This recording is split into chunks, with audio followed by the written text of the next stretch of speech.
विष्णुपदाय कृष्णपृष्ठाय भूतले श्रीमते मधुसूदनाय नमस्ते मधुसूदनाय भक्तिपाद प्रयाति दुर्गत कृष्ण भक्ति में अति सरल कारण।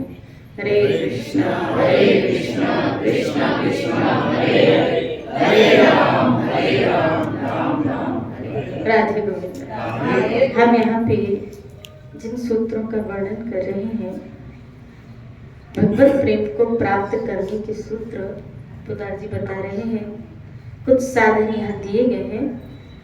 पहला, भगवत प्रेम को ही जीवन का एकमात्र परम उद्देश्य समझना और इसे हर हालत में निरंतर लक्ष्य में रखकर सब काम करना। जहाँ तक बन सके भोगों का त्याग तथा भोगासक्ति का त्याग करें। किसी भी प्राणी, पदार्थ, परिस्थिति में राग न रखें। अभिमान, मद, गर्व आदि को तनिक सा भी आश्रय न दें। अपने आप को अकिंचन भगवान के सामने दीन, अति दीन माने। कहीं भी ममता न रखें। सारी ममता एकमात्र भगवान श्री कृष्ण के चरणों में केंद्रित कर दें। जगत के सारे कार्य भगवान की सेवा भाव से करें। श्री राधे बोले।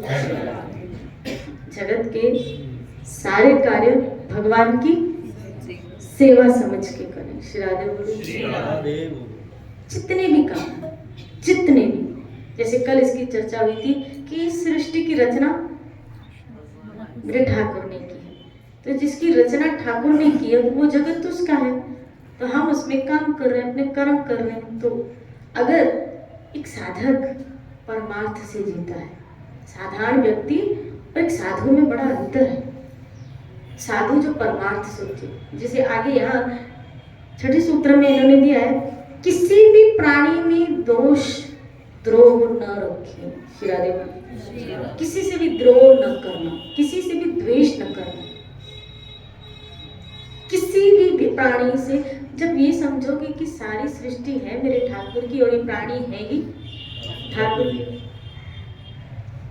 जिससे आप प्यार करते हो, जिस ठाकुर से हम प्यार करते हैं, जिससे हम प्यार करते हो, उसी का ही तो अंश है ये सब। हमें द्रोह क्यों होता है या हमें द्वेष क्यों होता है? हमें द्रोह इसलिए ही तो होता है ना, या हम द्वेष इसलिए ही तो करते हैं क्या कि कोई या तो आपके आगे निकल गया और आप वहां तक पहुंच नहीं पा रहे, हम वहां तक पहुंच नहीं पा रहे, तो हमें उस व्यक्ति से द्रोह हो जाता है। श्री राधे बोले। उस व्यक्ति से द्वेष हो जाता है। वो जहां तक पहुंचा है, लौकिक दृष्टि हो या आध्यात्मिक दृष्टि हो, आध्यात्मिक जीवन में भी कई लोगों को द्वेष करते देखा है। कभी कभी तो धर्म को लेते हुए, साधु को लेते हुए द्वेष करता है।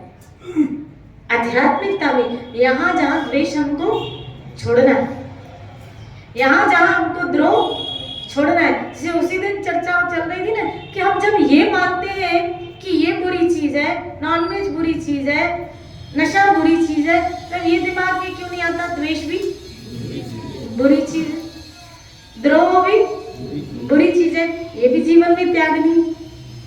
वो तो सहज में त्याग देते हो, क्या सोच के कि आपकी साधना में ऐसे पदार्थों का सेवन अहित है, इसीलिए तो त्यागा हमने उन चीजों को। भाई आपको जब पता चला लहसुन काला नहीं खाना है, आपने क्यों त्यागा? क्यों त्यागा? क्योंकि आपकी भक्ति में प्रगति नहीं हो पाएगी, बाधा है। ये ठाकुर को पसंद नहीं है, ये गोविंद को पसंद, ये ठाकुर को पसंद नहीं है, तो जो चीज ठाकुर को पसंद नहीं है वो लेनी नहीं है। तो यहाँ भी तो वो कह रहे हैं अद्वेष्ट, मुझे द्वेष पसंद नहीं। अद्वेष्ट सर्वभूतानां मैत्री करुणा एवं, तुम्हें किसी से द्वेष नहीं करना। गीता तो मतलब एक चीज उसको पसंद नहीं है, तो जब वो पसंद नहीं है वो त्याग दिया, तो ये भी तो उसको पसंद नहीं है, फिर ये क्यों नहीं हम त्यागते? श्री राधे बोले। इसका कारण क्या है? वो भोग है और ये अहम में छुपा हुआ है। जो चीज अहम में छुपी होती है ना, उसका सूक्ष्मता से त्याग करना बड़ा कठिन होता है। जो चीज अहम में, क्योंकि ये प्रतीति गुरुजन करवाते हैं, और जब विवेक प्रबल होता है तो इसका खुद रियलाइजेशन होता जाता है कि मेरे अंदर कितना, क्योंकि गीता में कृष्ण ने कहा है अथते केतत् त्वम् अहंकारं न श्रोष्यसि विनक्ष्यसि। तुमने अहंकार किया और अहंकार के कारण मेरा कहना नहीं माना, हे अर्जुन तुम्हारा विनाश हो जाएगा। अर्जुन तब तो भगवान ने ये कह दिया कि अहंकार किया तो विनाश हो जाएगा, अर्जुन तक। श्री राधे बोली, जिसको ठाकुर जी ने कहा था अर्जुन तुम मेरे प्रिय सखा, मेरे प्रिय सखा हो, और अर्जुन जिसको बंधु मानते हुए चल रहा है। लेकिन कृष्ण ने यहाँ कह दिया मैं जो कह रहा हूं वो मानोगे तो पार हो जाओगे, बद्ध अवस्था से पार हो जाओगे। इसका मतलब है हम संतों की वाणियां, गुरुजनों की वाणियां, ठाकुर जी की आज्ञा, उनकी वाणियां गीता के रूप में जो उन्होंने उपदेश दिए हैं उनको धारण करेंगे, उनको मानेंगे तो हम बद्ध अवस्था से पार हो जाएंगे, नहीं तो फिर यहीं भटक रह जाएंगे। हमें इस चीज का त्याग करना पड़ेगा। क्या सोच के? ईश्वर सर्वभूतानां, सर्वभूतों में मेरा ईश्वर समाया है, सब जगह मेरा ठाकुर समाया है, सब जगह। फिर किससे द्वेष करोगे? जिस ठाकुर से प्यार कर रहे हो वो ठाकुर सब में समाया, किससे द्वेष करोगे? जिससे स्नेह करते हो, जिसको पाने के लिए ललायत रहते हो, उसके लिए इतनी बड़ी साधनाएं जप आदि कर रहे हो, सत्संग आदि सुन रहे हो, जिसको पाने के लिए ये सब कर रहे हो, उसकी रचाई हुई सृष्टि से फिर क्यों द्वेष कर रहे हो? उसके रचाए हुए प्राणियों से फिर क्यों द्वेष करते हुए चल रहे हो? श्री राधे बोली। और मिलेगा क्या? याद रखना, जब हम किसी से द्वेष करते हैं, किसी भी व्यक्ति से, आप देख लेना, आजमा लेना, जब भी हम किसी व्यक्ति से द्वेष करते हैं ना, उसका अहित कम और अपना अहित हम ज्यादा करते हैं। आप कहेंगे कैसे? उसका अहित कम और अपना अहित हम ज्यादा करते हैं। क्यों? क्योंकि उसका तो हम कुछ बिगाड़ नहीं सकते, उसका तो हम कुछ बिगाड़ नहीं पाते, उसका तो हम कुछ बिगाड़ नहीं सकते, लेकिन हम बिगाड़ते हैं तो अपने चित्त की मलिनता, चित्त को और मलिन करते जाते हैं, और मलिन करते जाते हैं।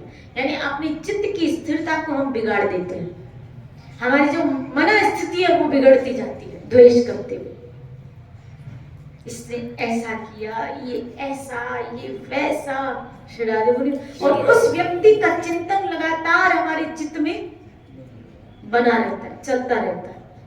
और तो और खाली चित्त ही विक्षिप्त नहीं होता, हमारा चित्त ही विक्षिप्त नहीं होता, हमारा चित्त ही मन ही अस्थिर नहीं होता, हमारे मुख से उस व्यक्ति के प्रति निंदा भी तो निकल जाती है,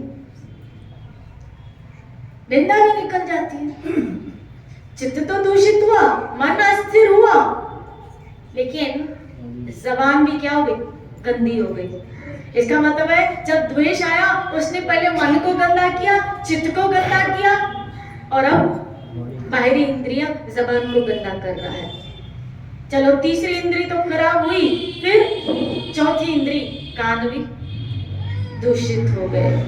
श्री राधे बोले। जिसको बता रहे हैं, जिसको कह रहे हैं, सामने निंदा करे, बोला देखा कूद रही थी ना, अब वो आपको और मसाला डाल के, मिर्च मसाला डाल के बताएगा। श्री राधे बोलिए। कान भी दूषित हो गए। ऐसे हमारी मानसिकता, हमारी बुद्धि, हमारा चित्त, हमारी जबान, हमारे कान सब दूषित हो जाते हैं। अब उस चित्त से भजन करोगे, उस अस्थिर मन से भजन करोगे, वो जीवा जिसकी निंदा करिए, द्वेष करिए, उससे भजन करोगे? श्री राधे बोली, उससे भजन करोगे? कैसे भजन कर पाओगे? श्री राधे बोली, कैसे भजन कर पाओगे? इसीलिए शास्त्रों में ऐसा वर्णन है, पाप हो रहा है, याद रखना, पाप हो रहा है, नाम उसका मार्जन कर लेता है, लेकिन अपराध हो रहा है ना, नाम उसका असर कम हो जाता है। और नाम अपराधों में पहला ही अपराध है निंदा करना। श्रीराधे बोली, और निंदा से पहले ही द्वेष आता है। पहली सीढ़ी है ना वो द्वेष की है, बाद की सीढ़ी निंदा है। निंदा आने से पहले क्या किया? द्वेष आता है। हम उसी की, आप देखो, आप ऑब्जर्व करना, आप जिसके लिए कुछ ऐसा बोल रहे हो तो हम उस व्यक्ति के लिए ऐसा क्यों बोल रहे हैं? कहीं ना कहीं उस व्यक्ति के प्रति हमारे मन में द्वेष भावना है। श्री राधे बोले, द्वेष भावना, इसलिए हम ऐसा बोल रहे हैं। और द्वेष इसलिए होता है कि वो आपसे, आप वैसा नहीं कर पा रहे। याद रखना द्वेष क्यों होता है? आप वैसा नहीं कर पा रहे हैं। हरिदास महाराज जैसा भजन नहीं कर पा रहे थे, वहां तक उनकी पहुंच नहीं थी, तो राजा को उससे क्या हो गया? काजी को क्या हो गया उससे? श्री राधे बोली कि नाम का प्रचार ऐसा क्यों कर रहा है? नरसिंह मेहता जो कर रहे थे कार्य, बाकी नागर जाति के जितने वहां ब्राह्मण थे वो वैसा नहीं कर पा रहे थे, इसलिए नरसिंह मेहता की क्या कर रहे थे? निंदा। सारा समाज एक तरफ हो गया और नरसिंह मेहता एक तरफ हो गए। क्यों? क्योंकि वो नरसिंह मेहता तक उन जैसी भक्ति उनमें नहीं थी। जो चमत्कार नरसिंह मेहता से हो रहे थे, जो ठाकुर जी उसके ऊपर कृपा बरसा रहे थे, वो औरों से नहीं हो रहा था। इसीलिए उन सबों को नरसिंह मेहता से क्या हो गई? द्वेष हो गया, ईर्ष्या हो गई। ऐसा होता है।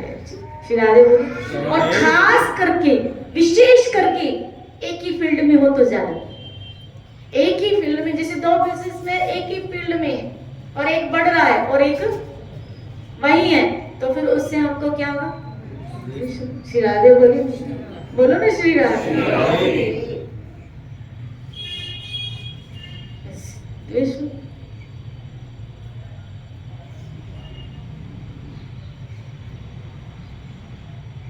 ऐसा होता है।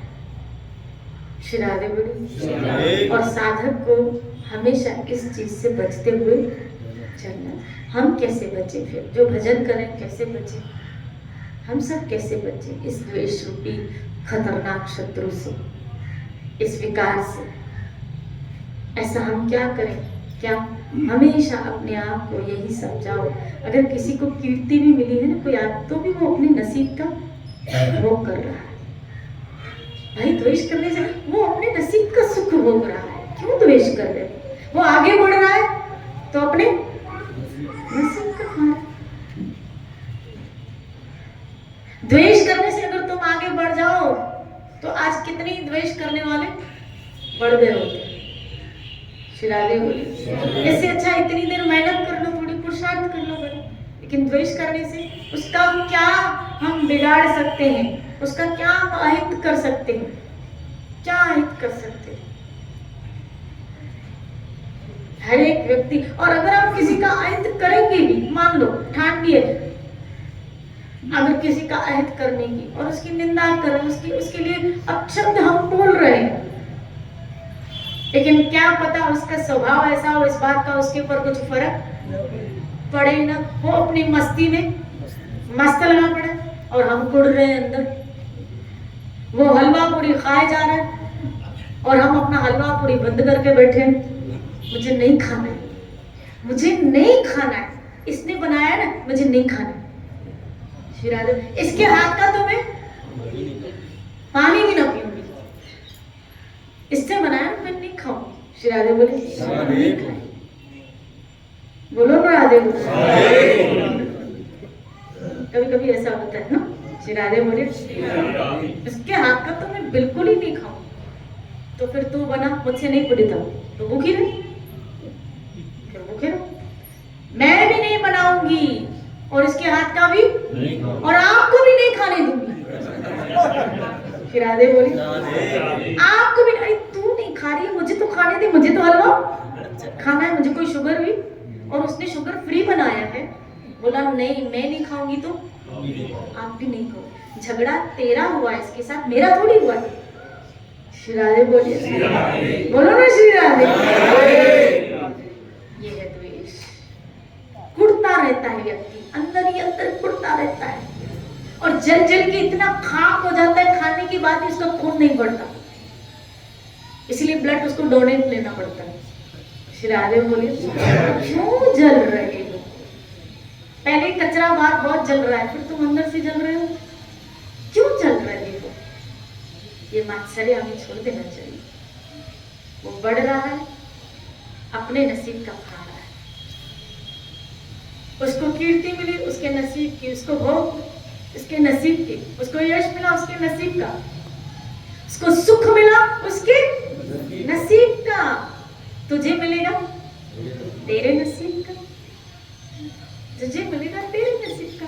आज तेरे पास 2 कमरे तेरे नसीब के हैं, उसके पास बंगलो है उसके नसीब का है।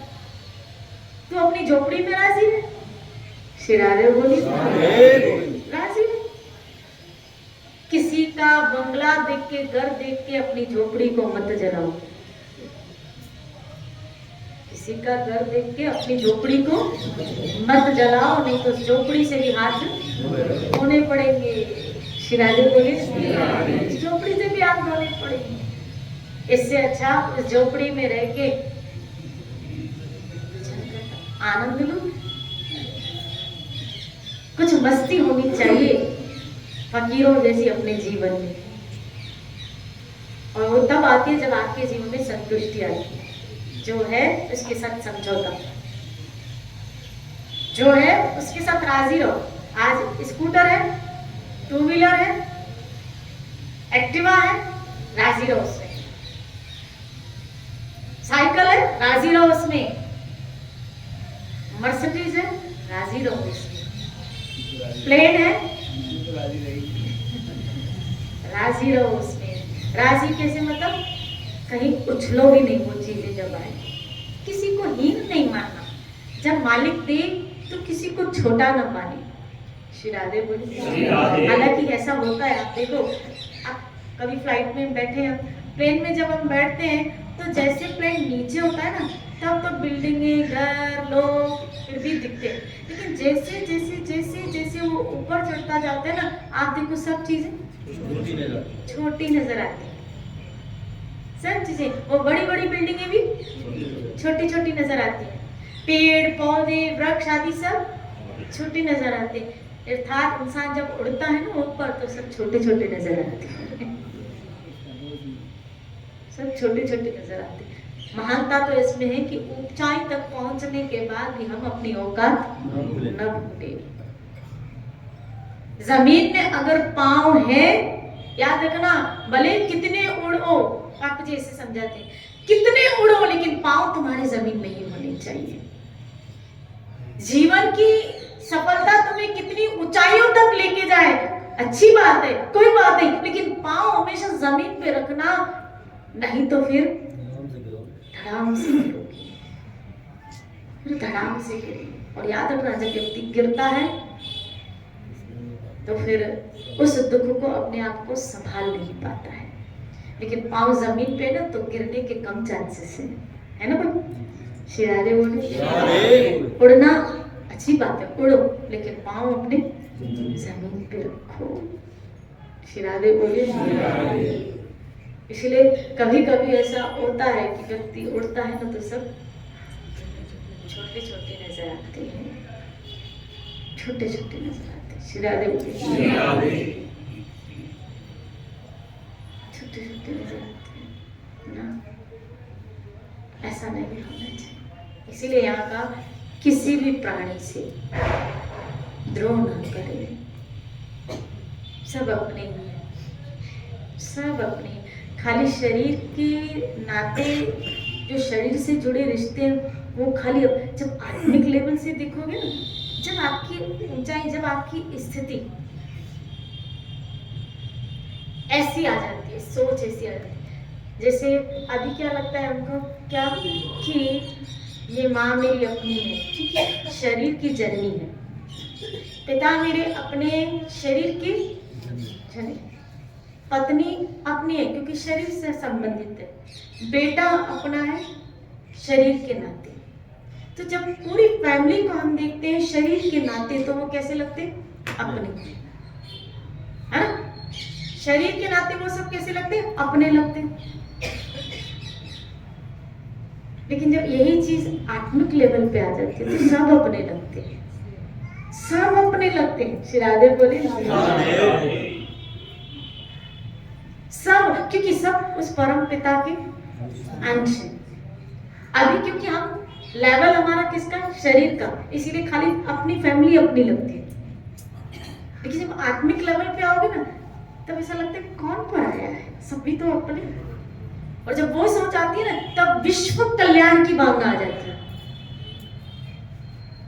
पूरी जगत के हित की भावना आ जाती है। तभी यह सूत्र आगे का क्या? यथा साध्य सुख सब में राधा माधव की अभिव्यक्ति मानकर, सब में मेरा ठाकुर समाया, सब जग सिया राम में जाने, सब में राधा माधव की अभिव्यक्ति मानकर सबके साथ विनय का व्यवहार करें, सबसे विनम्रता से चले कि मेरा ठाकुर इसमें। अब आप कहेंगे जो हमारे साथ गलत करे उसके साथ भी विनय, और यही बड़ा टास्क होता है, खास करके साधक के लिए यही सबसे बड़ा टास्क होता है कि जब आपका कोई बुरा करे। भागवत में ऐसी कई घटनाएं हैं। सबसे बड़ी घटना भागवत में, इतनी कई घटनाएं, नारद मुनि का आया चरित्र कि नारद मुनि जब दक्ष के पुत्रों को शिक्षा देते हैं, हरिशर्वा नाम के 10,000 उसकी संतान थी, तो उसको उपदेश देते हैं। वो समस्त उसके पुत्र नारद के उपदेश से सन्यासी बन गए। 10,000 पुत्र मोक्ष की तरफ चले गए। और जब दक्ष को इस बात का पता चला तो बड़ा दुखी हुआ, बड़ा दुखी हुआ। इसने कुछ कहा नहीं, लेकिन अंदर द्वेष की भावना बनी रही, ईर्ष्या की भावना बनी रही। किसके प्रति? नारद के प्रति, कि नारद ने अच्छा नहीं किया। और यही बात है, बस कभी कभी अंदर पनपती रहती है, पनपती रहती है, पनपती रहती है, और फिर धड़ाम से बाहर निकलती है, फिर फाटता है इंसान, बम विस्फोट होता है। जब बीज पड़े ना, तभी वहां उसको काटो, हम उसको दबा देते हैं। विकार को जितना दबाते हैं उतना वो उछलता है। श्री राधे बोलिए, बोलो ना श्री राधे। तो आप क्या कहें? आप फिर आप उसे बीज को ही समूलतः उखाड़ के फेंक देना चाहिए। इसीलिए संतों के पास जाया जाता है कि उनसे समाधान लेके विवेक के द्वारा अपने अंदर जो पनप रही त्रुटियां हैं, जो गलतियां हैं, उसका हम सुधार करते हुए चले। ये सत्संग इसीलिए हमको प्रदान की गई है कि अंदर की स्थिति का सुधार करते हुए चले। श्री राधे बोलिए। अब दक्ष ने अपनी पत्नी असिनी से फिर 1,000 पुत्र शबलाशव नाम की उत्पन्न की, और दक्ष ने फिर उनको तपस्या के लिए उसी स्थान पे भेजा कि उसके बाद तपस्या करके गृहस्थ आश्रम में लोग प्रवेश करें। और जैसे ही वो सब अपने भाइयों के अनुगत मन वहां वो गए थे, तप करने गए, तो फिर नारद आ गए, और नारद ने फिर इन 1,000 पुत्रों को उपदेश दिया। और क्योंकि नई नई चेतना थी, और नई नई चेतना में जैसे एक गाढ़ संसार का व्यक्ति भोग चुका होता है ना, तो उसको उपदेश भी धीरे धीरे असर। लेकिन जो नई नई चेतना होती है ना, जिसने अभी भोगा ही नहीं, और उसने अगर भगवत भक्ति का उपदेश प्राप्त कर लिया, किसी संत की कृपा प्राप्त कर ली, तो सीधा वो मोक्ष के मार्ग पर चल पड़ता है। इन्होंने भी ऐसा ही नारद से उपदेश लिया, और ये भी अपने भाइयों के अनुगमन अर्थात मोक्ष पथ को चल पड़े, और 1,000 के 1,000 उसके फिर से पुत्र सन्यासी बन गए। श्री राधे बोलिए, बोलो ना श्री राधे। अब जब दक्ष को पता चला इस बात का, अब तो इसको इतना गुस्सा आया, इतना, जो पहले का था वो भी। अब नारद जैसे संत है ना, बड़ी कमाल के संत होते हैं। श्री राधे बोलिए। उसको पता भी था कि ये मेरे पे भड़का हुआ होगा, लेकिन फिर भी वहां पहुंच गए दक्ष के पास। श्री राधे बोलिए।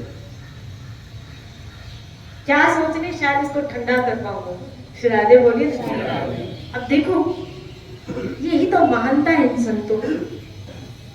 एक तो इसके पुत्र को जिस मार्ग पे लगाया, दक्षता तो उदार वैसे ही हो गया, ऐसे ही हो गया।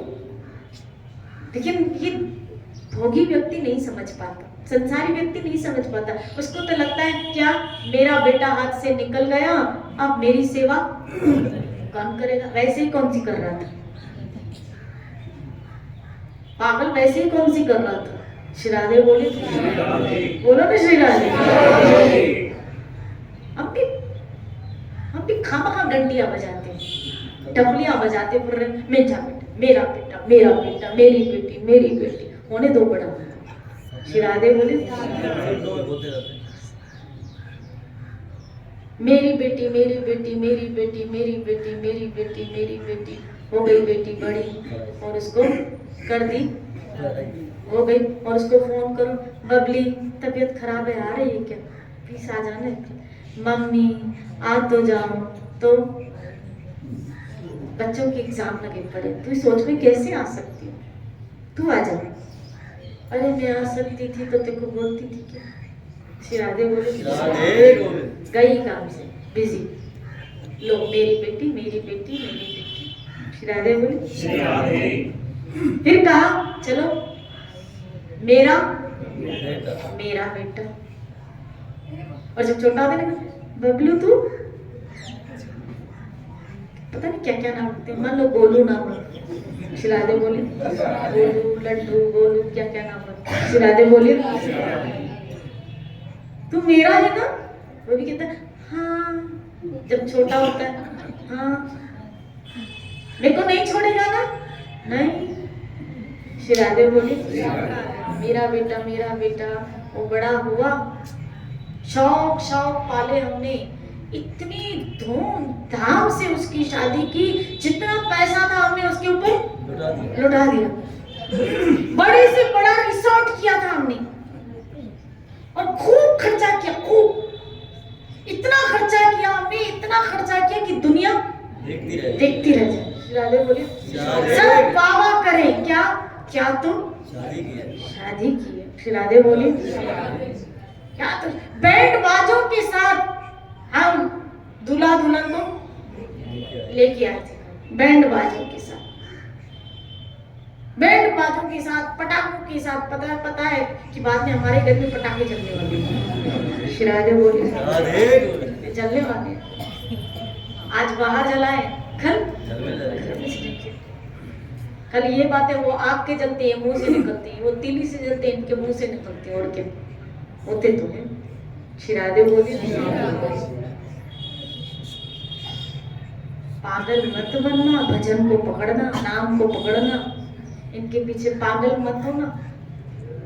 यूं ही समय को आप जिस दिन कहते खामखा डफलियां बजाते रहते हैं, इनके नाम की डफलियां बजाते रहते हैं, मेरे मेरे मेरे, इनके नाम की डफलियां बजाते हैं, खाली डफलियां बजती रही और हम श्री राधे बोले। अभी तो वो ऐसा कहते हैं, ऐसा कहते हैं क्या, यहाँ तक कि स्कूल में भी उनको सिखाया जाता है इस चीज को लेते हुए। श्री राधे बोले, न्यूक्लियर फैमिली। कौन सी फैमिली, कौन सी family, nuclear family. Nuclear family मतलब एकांकी परिवार। जैसे मानो हस्बैंड, वाइफ और उनके 2 बच्चे हैं, और दादा दादी आउट। श्री राधे बोलिए, हटो तुम हमारी फैमिली में, हमारे 2। श्री राधे बोलिए, बोलो ना श्री राधे। अरे दादा दादी कहाँ गए, तो हम तुम्हारी फैमिली में नहीं है, हम तो उम्र भर यही कहते रहे क्या, मेरा बेटा। न्यूक्लियर फैमिली बोला, हाँ हो, लेकिन न्यूक्लियर फैमिली में खाली यही होता है, बस यही होता है। और अगर आपका बेटा आपसे अलग हुआ है, दावे से देखो, अगर आपका बेटा अलग हुआ है और उसका राशन कार्ड बना है, तो उस राशन कार्ड में भी आपका नाम नहीं होगा, नहीं होगा। श्री राधे बोले हम तो बरोबर इनको मेरा मेरा कहते थे, मेरा मेरा कहते थे, मेरा बेटा, मेरा बेटा, मेरा बेटा। श्री राधे बोले तुम न जाने कहाँ खो गए, हम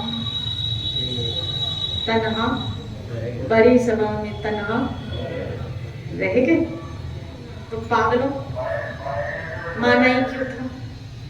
भजन को पकड़ो, हरि नाम को पकड़ो, गोविंद को पकड़ो। इसीलिए हम आपको कहते हैं जब ये मेरा शब्द कृष्ण से जुड़ जाता है ना तो बात बन जाती है। मैं करके मूर्खा, मुझे कबीर याद आ रहा है। मैं करके मूर्खा मिटा न मन का गुमान। गुमान मतलब तुम्हारी गलतफहमी अभी भी नहीं मिटी, तुम्हारी गलतफहमी अभी भी नहीं मिटी कि तुम सोच रहे हो अभी भी ये मेरा है। राशन कार्ड में भी हमारा नाम, अरे वो तो वेट कर रहे हैं इस चीज का, वो तो वेट कर रहे हैं इस चीज का कि कब वो दिन आएगा क्या कि इनकी प्रॉपर्टी में सिर्फ हमारा ही नाम आ जाए। वो तो वेट कर रहे हैं इस चीज का। ये तो खाली घंटियां तब तक हमारी बज रही हैं जब तक इनके उल्लू सीधे। श्री राधे बोलिए जब तक इनके उल्लू सीधे, इनके उल्लू हमसे सीधे हो रहे हैं तभी तक mummy papa mummy papa mummy papa mummy papa mummy papa है। श्री राधे बोलिए।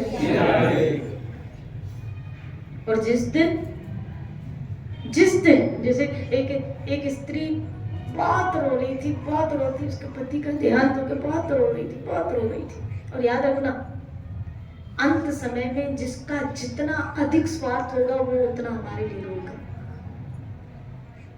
जिसका कम स्वार्थ होगा वो कम रोएगा, और जिसका बिल्कुल नहीं होगा वो बिल्कुल नहीं होगा। और कुछ लोगों के पट्टे खाली देख देख के एक दूसरे को रोएंगे, ये रो रही तो हमको भी रोना है, क्योंकि नहीं रोएंगे तो लोग क्या कहेंगे।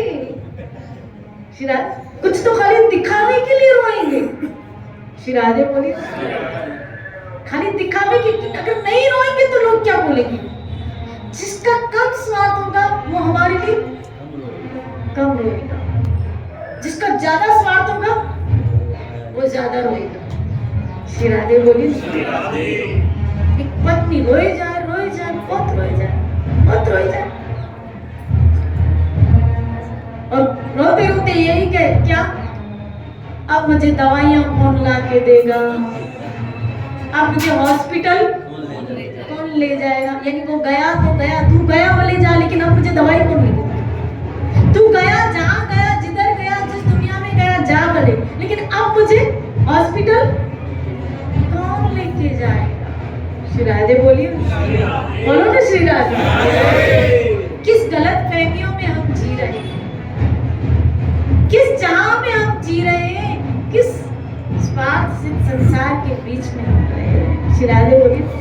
आप मुझे इसी दिन सत्संग में समझा रहे थे, कह रहे थे कि इस जगत में अगर कोई निस्वार्थ भाव से आपको प्रेम करे ना तो समझ लेना इस रूप में कृष्ण ही आपको प्यार कर रहा है, बाकी तो सब। श्री राधे बोलिए। जब निस्वार्थ भाव से कोई लोग आपको मिल जाए प्यार करने वाले, चाहे फिर भले वो रिश्तों के रूप में क्यों हो, लेकिन अगर निस्वार्थ भाव से आपको प्यार कर रहे हैं ना तो समझ लेना क्या वो व्यक्ति नहीं, कोई रिश्ता नहीं, वो कृष्ण आया है, क्योंकि कृष्ण ही निस्वार्थ भाव से प्यार करता है। श्री राधे बोलिए। पहचान लेना कृष्ण को, श्री कृष्ण को उस वक्त पहचान लेना, उसकी स्वभाव ये है, उसके स्वभाव को पहचान लेना कि ये जो मुझसे पूछ रहा है कृष्ण आप इस रूप में आए ना, क्योंकि मुझसे कौन प्यार करेगा, मुझे बताओ भक्त से कौन प्यार करेगा, भगवान ही, उसको भगवान ही तो प्यार करेगा। जैसे जैसे जैसे जैसे जैसे जैसे आप श्री कृष्ण के नजदीक होते जाओगे, कृष्ण की गंभीर भक्ति में घुसते जाओगे, श्री कृष्ण की भावना को एक्सेप्ट करते जाओगे, ऐसे कृष्ण का प्यार कैसे व्यक्त होता है, कैसे प्रेजेंट होता है उन निस्वार्थ भाव वाले लोगों के रूप में।